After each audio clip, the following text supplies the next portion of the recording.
وقل رب زدني علما. Maintenant, là, on va expliquer que c'est quoi la bienfaisance religieusement. Le prophète, il a donné une autre explication aussi, encore, sallallahu alayhi wa sallam. Notez, le hadith là, il a été rapporté dans le Bukhari, numéro 4777. Et dans Muslim, numéro 8. Là, écoutez bien les frères et sœurs, là, on va rentrer dans la deuxième partie de la bienfaisance.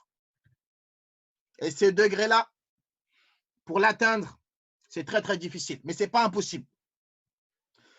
Il y a un hadith de Omar ibn al-Khattab, le hadith qu'on appelle hadith ou Jibril, où Jibril alayhi salam, l'ange Gabriel, un jour, il est venu voir le prophète sallallahu alayhi wa sallam alors qu'il était assis parmi ses compagnons, avec ses compagnons.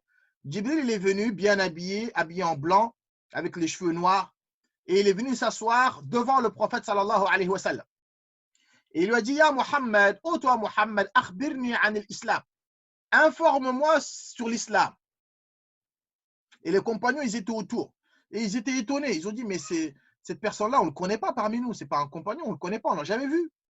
Mais quand tu le vois, il est tellement bien habillé qu'on ne dirait même pas qu'il vient du voyage. Il n'y a pas de poussière. Ils sont étonnés, mais ils n'ont pas demandé. Tellement ils avaient un bon comportement. Ils n'ont pas dit, ah, c'est qui lui? Non, ils ont gardé le silence. Et ils ont écouté. Alors que c'était Jibril, mais ils ne le savaient pas. Il est venu pour leur enseigner. Il a dit au prophète, alayhi salam, parce que Jibril, l'ange Gabriel, quand il vient, en général, il vient sur l'aspect d'un être humain. Quand il venait voir le prophète, il vient le voir sur l'aspect d'un être humain. Et là, à ce moment-là, il lui a dit, oh toi, Mohammed, informe-moi sur l'islam. C'est quoi l'islam? Ensuite, le prophète, alayhi salam, il lui a informé sur les 5 piliers d'islam.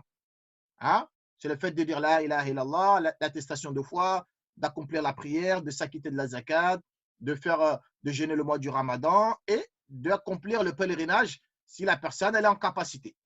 Ensuite, il a dit sadaqta, tu as dit la vérité, tu as raison.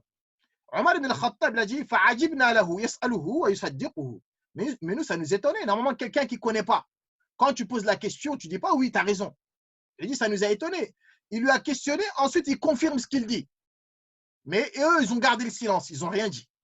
Ensuite, Jibril alayhi salam, il a dit au prophète fa'akhbirni anil iman. Informe-moi, c'est quoi la foi?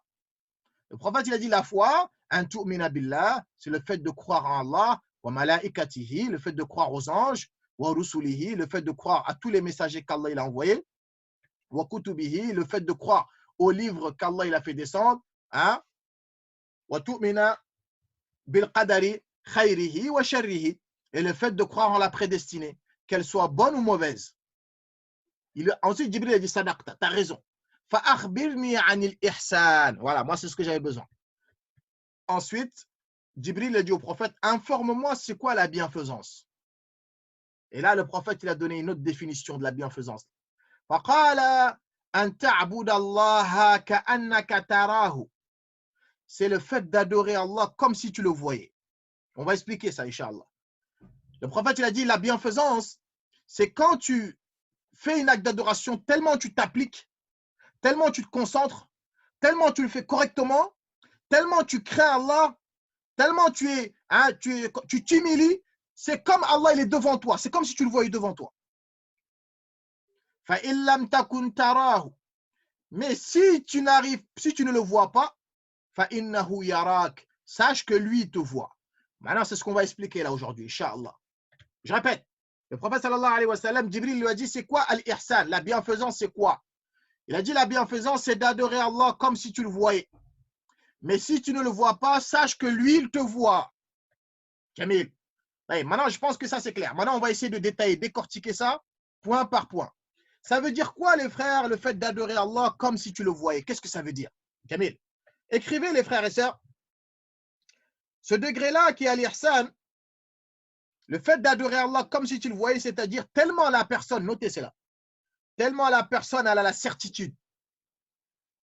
tellement la personne elle a la certitude de l'existence d'Allah, tellement sa foi elle est forte, tellement dans son cœur il n'y a aucun doute qu'Allah il existe, il a même pas l'ombre d'un doute dans son cœur, il a la forte conviction, il a la certitude, il a la foi complète qu'Allah il existe.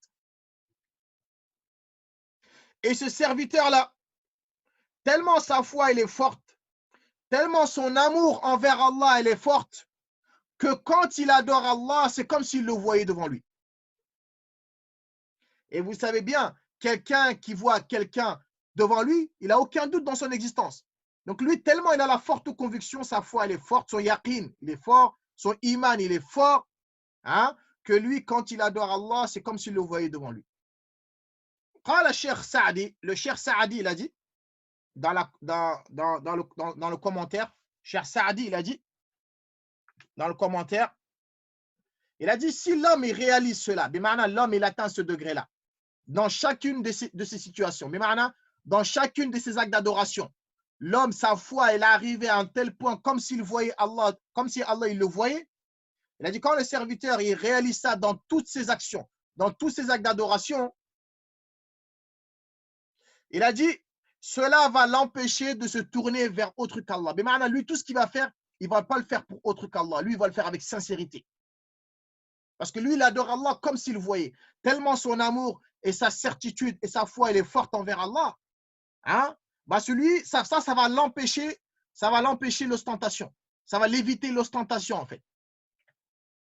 Ça va l'éviter de s'orienter vers autre qu'Allah pour chercher des éloges et il a akhiri. Lui, tout ce qu'il fait, il va le faire que pour Allah. Pourquoi? Parce que quand il adore, c'est comme s'il voyait Allah devant lui.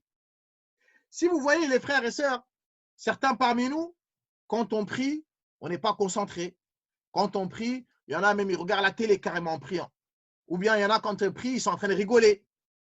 La hawla wa la quwwata illa billah, c'est que si moi je fais parmi ces gens-là, on n'est pas encore arrivé à ce degré-là. On n'est pas arrivé à ce degré de concentration. C'est comme si Allah, on le voyait de nos yeux. Donc ça se travaille.